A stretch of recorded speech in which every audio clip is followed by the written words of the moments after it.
Hi, this is Jaya. In this video, we shall see the summary of There is a Certain Slant of Light, a poem by Emily Dickinson. This poem was written in 1861 and like all other Emily Dickinson's poetry, it is also deeply ambiguous. Ambiguous means one word may convey different meanings. So the reader will be interpreting the poem according to the meaning which they conceive.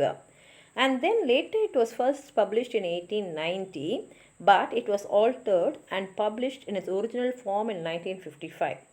This poem has 4 quatrains which vary the hymn meter, and it describes the way how a shaft of winter sunlight prompted the poet to reflect on the nature of religion, death and despair.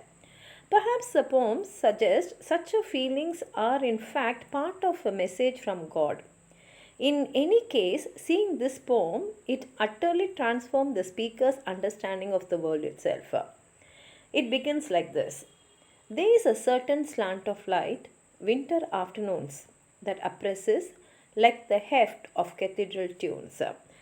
Emily Dickinson starts off by bringing out the particular angle of sunlight that comes through the window on winter afternoons, and this sunlight weighs down on her much in the same way how the hearing organ music in a big cathedral church weighs heavy down on her.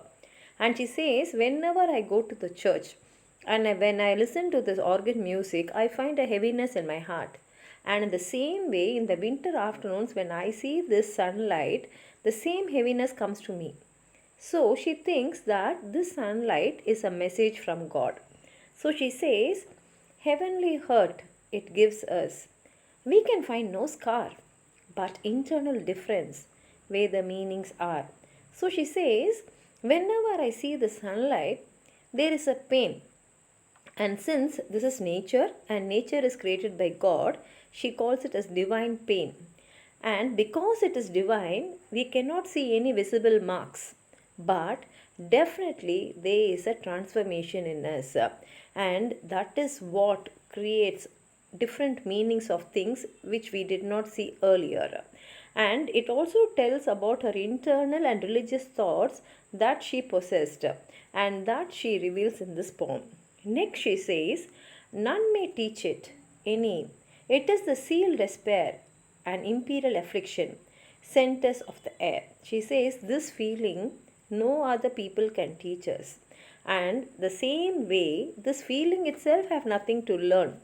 But it creates a despair in itself. And this despair may be a punishment which is sent from the air, that is from God, like an order sent by an emperor.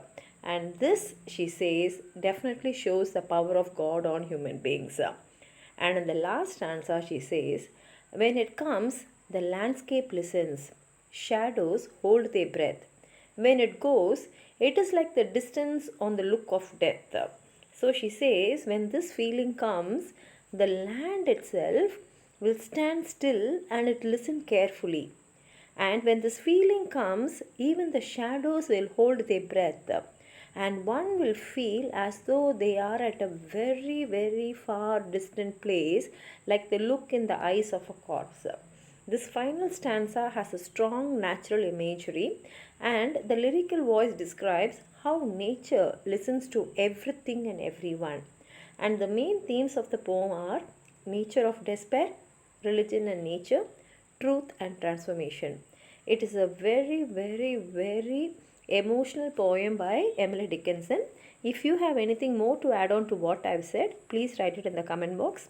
Like the video, share it with your friends, and if you have not subscribed my channel, please subscribe. Thank you.